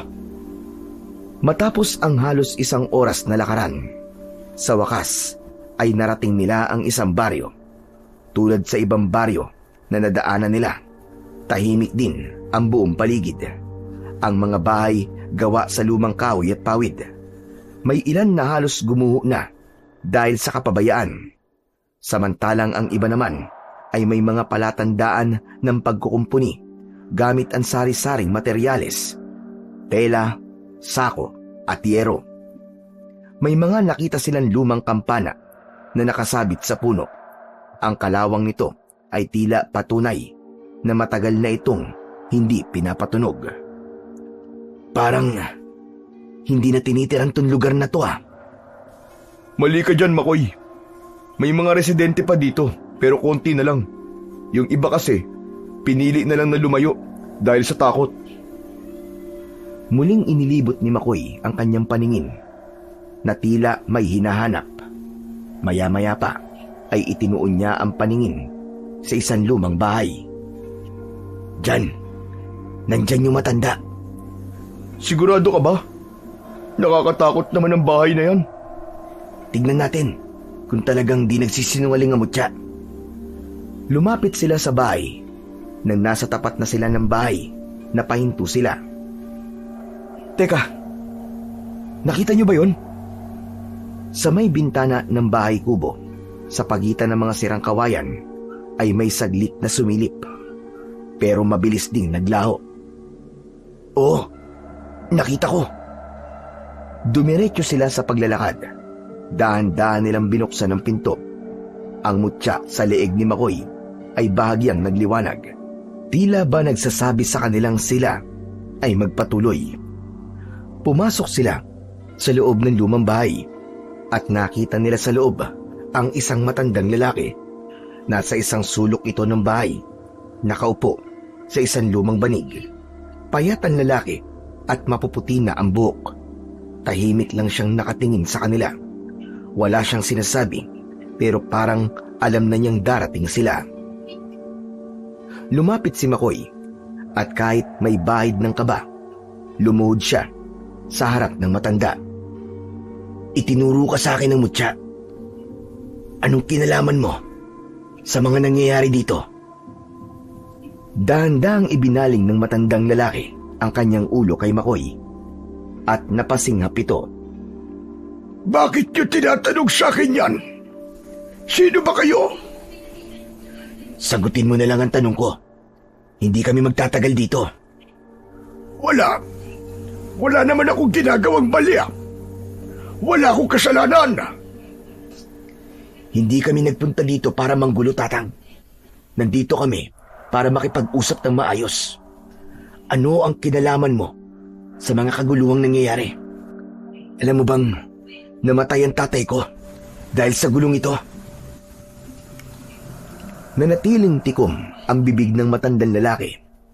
Tinignan lang sila nito mula ulo hanggang paa. Isang tanong, isang sagot, Tatang. May kinalaman ka ba sa madugong patayan na naganap nitong mga nakaraang araw? May alam ka ba kung bakit lumusubang ka ng mga aswang? Wala nga akong alam. Pwede ba umalis na kayo? Lumayas kayo dito sa bahay ko. Mabilis na hinawakan ni Makoy ang matandang lalaki. Nagliwanag ang katawan ng binata. Halos manginig ang katawan ng matandang lalaki nang makita si Makoy sa ganung anyo.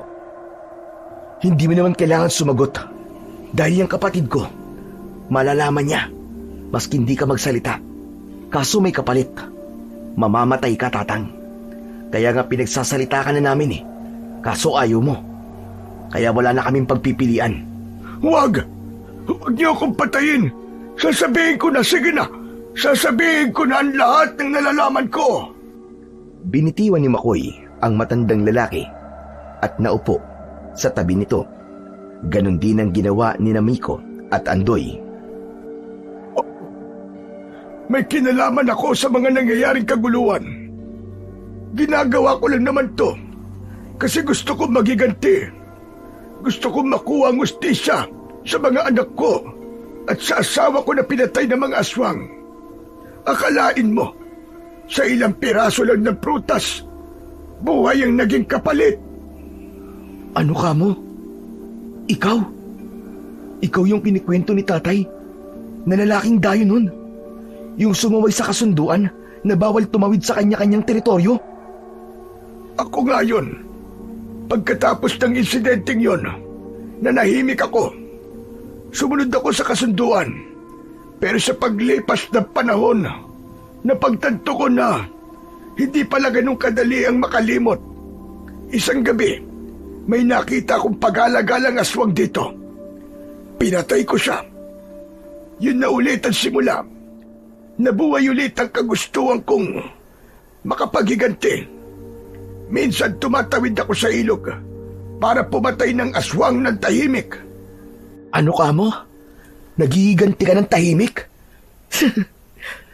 Naririnig mo ba ang sarili mo, Tatang?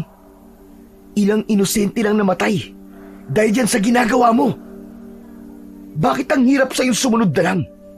Pasaway ka nun. Pasaway ka pa rin hanggang ngayon. Pasaway?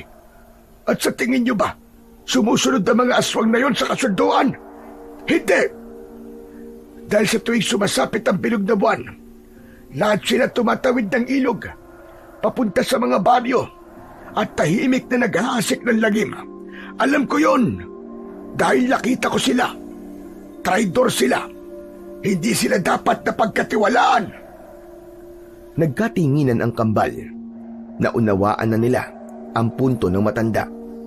Nawala ang galit nila dito at mas nanaig ang kanilang paniniwala na mas dapat ngang managot ang mga aswang. Naiintindihan ka na namin ngayon, Tatang. Huwag ho kayo mag-alala. Hindi namin nahayaan na magpatuloy pa ang lagim na to.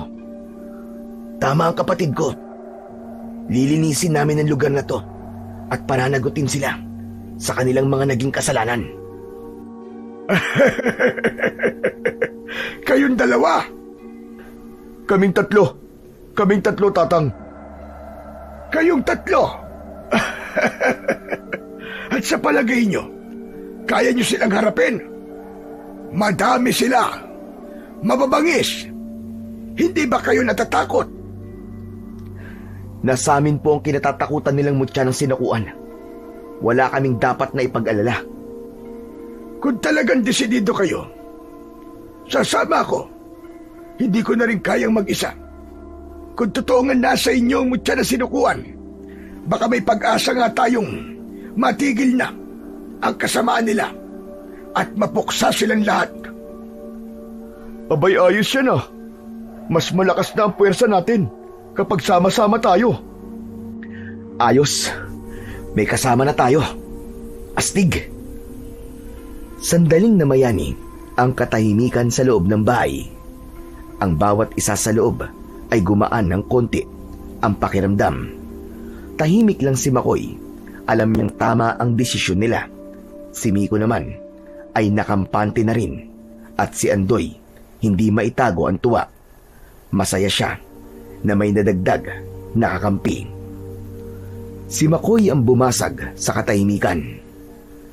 Kailan tayo susugod? Pinakamabuti ang unang gabi ng pagbilog ng buwan. Unang gabi ng pagbilog ng buwan? Sigurado ba kayo, Tatang?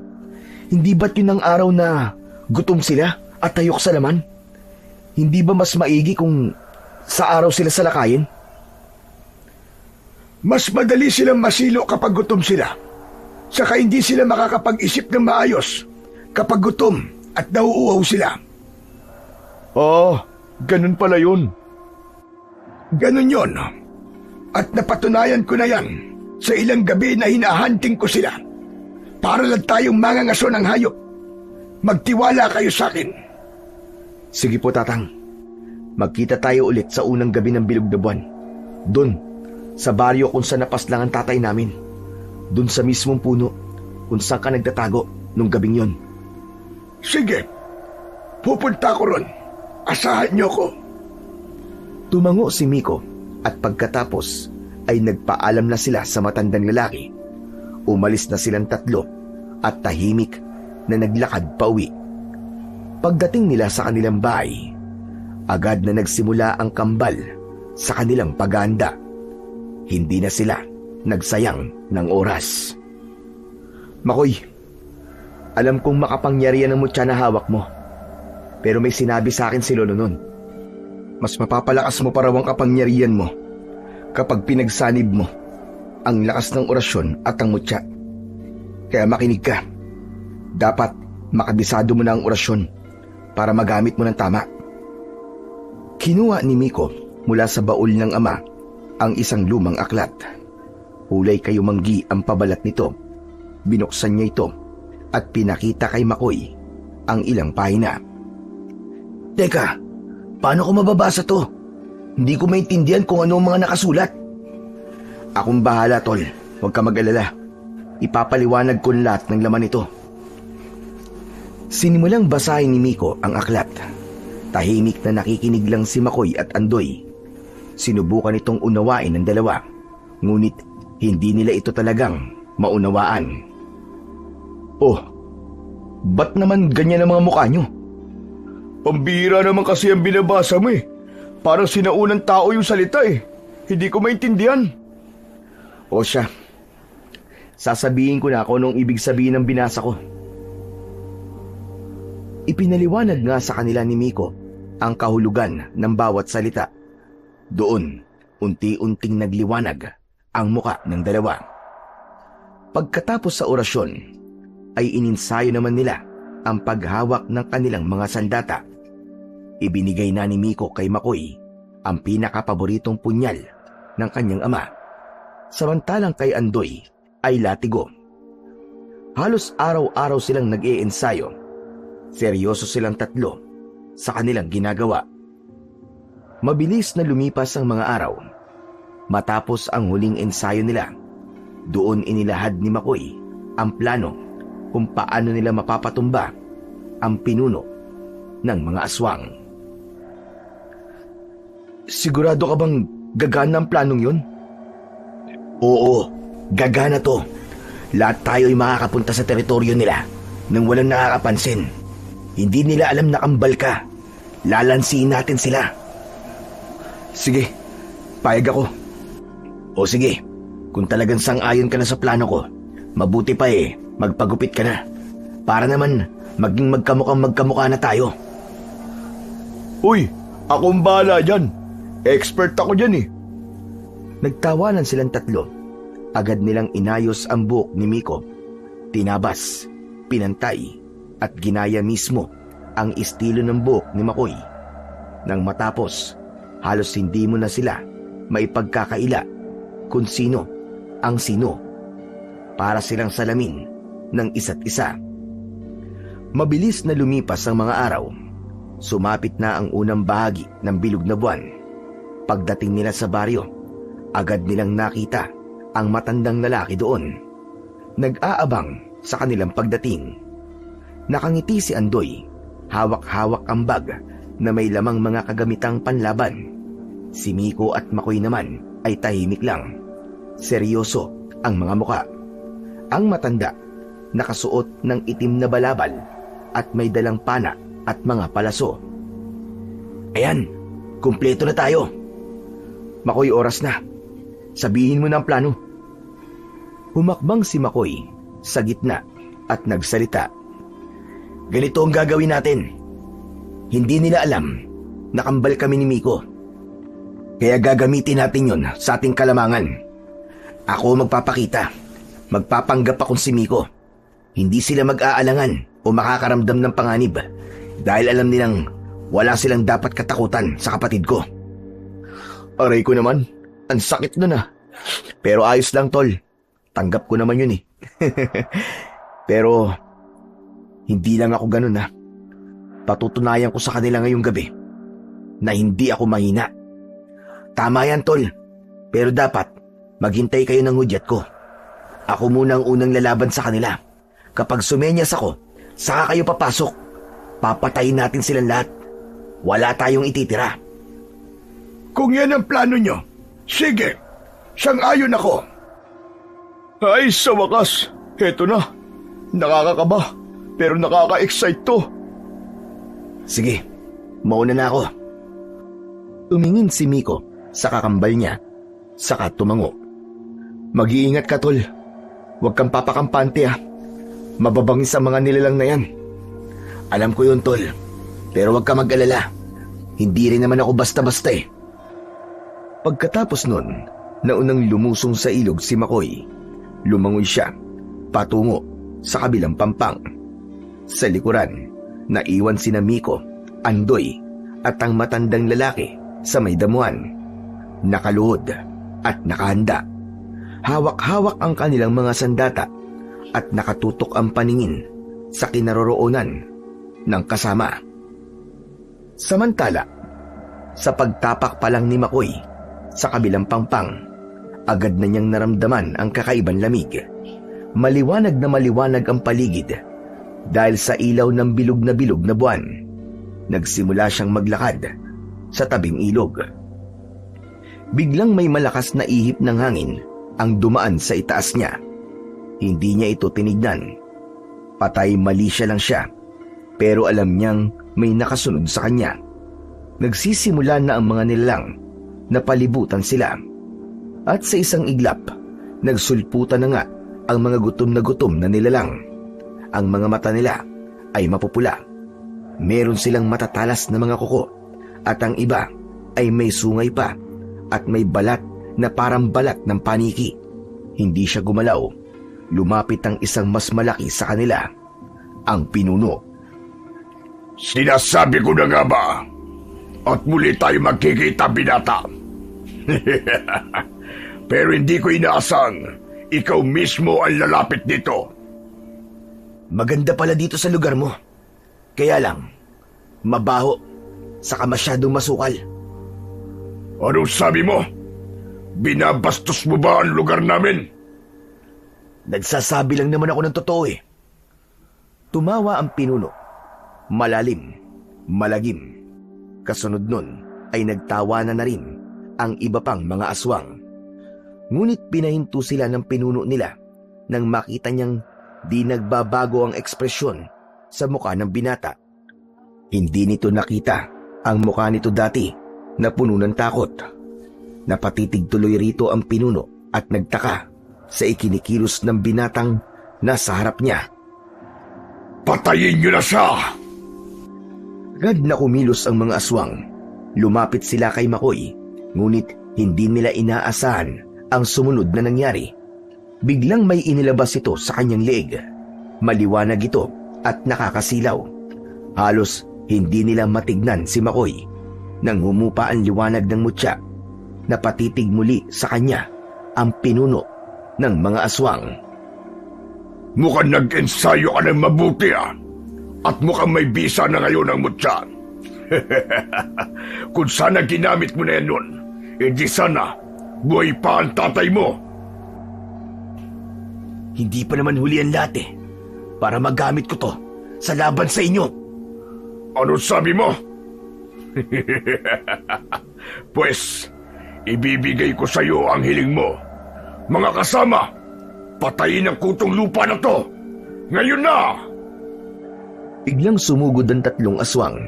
Mabilis at sabay-sabay. Nakausli ang mga habang kuko. Handang sumagpang. Pero hindi natinag si Makoy. Sa isang iglap, hinugot niya ang punyal ng kanyang ama. Mabilis niyang nahiwa ang leeg ng unang aswang. Tumalsik ang kulay itim at malansang dugo. Bumagsak ito sa lupa. Umagapang ang dugo nito sa lupa. Parang asidong sumusunog sa mga damo. Ang pangalawa ay sumugod mula sa kanan. Umuungol. May mga pakpak na parang paniki. Umigkas si Makoy paharap. Umikot ang katawan at tumusok ng paharap. Diretso sa dibdib. Tumili ang halimaw bago ito nangisay at nalugmok sa lupa. Ang pangatlo'y sumunggab mula sa itaas, pero mabilis na umilag si Makoy. Gumulong siya sa lupa, saka umikot at sinaksak sa tagiliran ang aswang. Teka, ano nangyari? Paano mo nagawa yun? Isa ka lamang lampa! Yun ang alam mo, hunghang! Nag-aapoy ang mga mata ng pinuno sa galit. Tinadyakan nito ang bangkay ng isa sa mga aswang na umalulong ng malakas. Sa isang iglap, nagsilabasan mula sa kung saan-saan ang mas marami pang aswang. Iba-iba ang anyo nila, pero lahat ay nakakakilabot. Pinalibutan nilang muli si Makoy, pero hindi nagpakita ng anumang takot ang binata. Sa halip, itinaas niya ang kamay. Hawak ang mutya. Mula sa damuhan, nakita ng tatlo ang senyas. Napangiti si Miko. Ayan na, kumilos na tayo. Maingat silang pumunta sa tabi ng ilog at halos sabay-sabay na lumusong sa tubig. Ingat na ingat para hindi makalika ng ingay. Ang atensyon ng lahat ng aswang sa pagkakataong yun ay nakatuon lamang kay Makoy. Pero hindi pa rin sila nagpakampante. Maingat ang kanilang mga galaw. Habang papunta sila sa kabilang pampang, sumugod na ang mga bagong dating na aswang kay Makoy. Patuloy na nakipaglaban ng mag-isa ang binata. Natatamaan siya minsan ng mga matatalas na kuko, pero agad din itong humihilom sa tulong ng makapangyarihang mutya. Isang aswang ang papasugod sa kanya mula sa likod, pero bago ito makalapit kay Makoy, tumama ang isang palaso direkta sa ulo nito. Napalingon si Makoy. Nakita niya ang matandang lalaki na may hawak na pana. Nanlaki ang mga mata ng pinuno ng mga aswang nang makita ang mga bagong dating nakakampi ni Makoy. Pero ang tingin nito mas nakatuon sa matandang lalaki. Mas lalo itong nagalit, mas lalong naulol sa kanyang mga nakita. Nakilala niya kasi ang matandang lalaki. Samantala si Andoy ay tumalon mula sa puno at tinadyakan ng isang aswang sa batok. Nang bumagsak ito ng pasadsad sa lupa, agad niya itong pinagpapalo ng latigong gawa sa buntot ng pagi. Nagsimula na ang tunay na gera. Sa bayang nagpakita ng kani-kanilang galing ang apat. Walang atrasan, laban kun laban. Sa gitna ng kaguluhan, natigilan ang pinuno. Hindi niya inasahan ang nangyayari. Ang inakala niyang madaling patayin na lalaki ay ang siyang umuubos sa kanilang lahi. Hindi! Hindi pwede to! Hindi pwede! Umatras siya, pero agad itong napansin ni Makoy. Itinaas niya ang mutya ng sinukuan at saka inusal ang orasyon. Nanginig sa takot ang pinuno ng mga aswang nang makita niyang unti-unting lumiwanag ang mutyang hawak ng binata. Nagmistulang apoy ang liwanag nito. Para to sa lahat ng mga pinastan nyo. Pagbabayaran mo ang lahat. Demonyo ka! Ang liwanag ay gumapang na parang ugat ng isang punong kahoy. Sumabog ito doon, mismo sa kinatatayuan ng pinuno ng mga aswang. Ang balat ng aswang na dating parang matigas na kahoy ay unti-unting nagsimulang magbitak-bitak. Parang nagkaroon ng malalalim na sugat.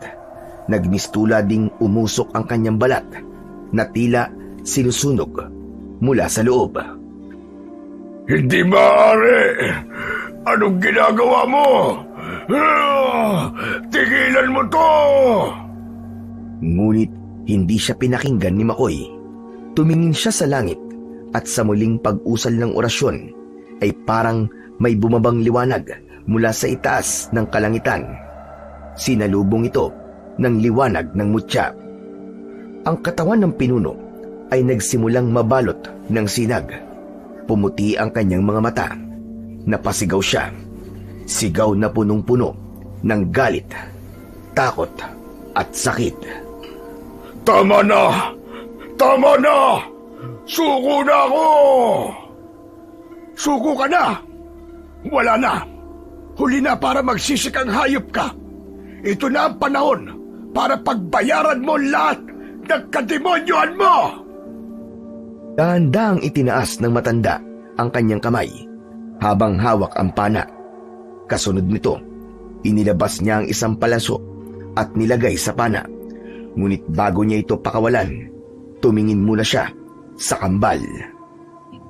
Sige po, sa inyo na po namin ibibigay ang karapatang to. Kayo na po ang tumapos sa kanya. Hindi! Hindi ito maaari! Huwag! Itinutok ng matanda ang pana at sa isang iglap, pinakawalan niya ang palaso. Diretsong tumama ito sa dibdib ng aswang, tagos sa puso hanggang sa likod. Isang nakakabinging hiyaw ang lumabas sa halimaw. Tapos na! Tapos na! Ang paghahari-harian mo! Nang bumagsak ang pinuno ng mga aswang, agad na nagkalat ang natitirang mga halimaw sa takot. Ngunit hindi sila pinatawad ni na Makoy, Miko, Andoy at ng matandang lalaki. Isa-isa nilang tinapos sa mga ito. Wala silang pinatawad ni isa. Walang sinanto. Lahat ay nilipol. Nang matapos ang laban, saktong sumikat ang araw.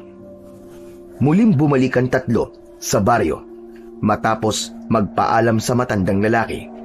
Naging mainit ang pagsalubong sa kanila ng mga tao. Nagtaka ang kambal kung paano nalaman ng mga ito ang kanilang naging misyon. Napakamot sa ulo si Andoy. Inamin itong may mga napagsabihan siya tungkol sa kanilang misyon. Pinatawad naman siya ng kambal, ngunit pinagsabihan na sa susunod ay kailangang maging maingat dahil hindi lahat ay dapat na pagkatiwalaan. Tumango naman si Andoy, sabay ngiti. Samantala, sa paglipas ng mga araw, nagkaroon ng malaking pagbabago, lalo na sa mga baryo na nasa paligid ng Ilog Darawit. Dahil ligtas na ang paligid, muling nabuhay ang mga baryo, maging ang dating lupain ng mga aswang ay tinirahan na rin ng mga tao. At sina Makoy at Miko, nakilala sila sa kanika nilang larangan. Si Makoy bilang isang magaling na antingero at si Miko naman ay naging eksperto sa halamang gamot. Magkasama silang tumutulong sa mga taga-baryo at karatig lugar. Gumagamot ng mga may sakit at patuloy na pinoprotekta ng lahat laban sa anumang uri ng kasamaan para sa hustisya at kapayapaan.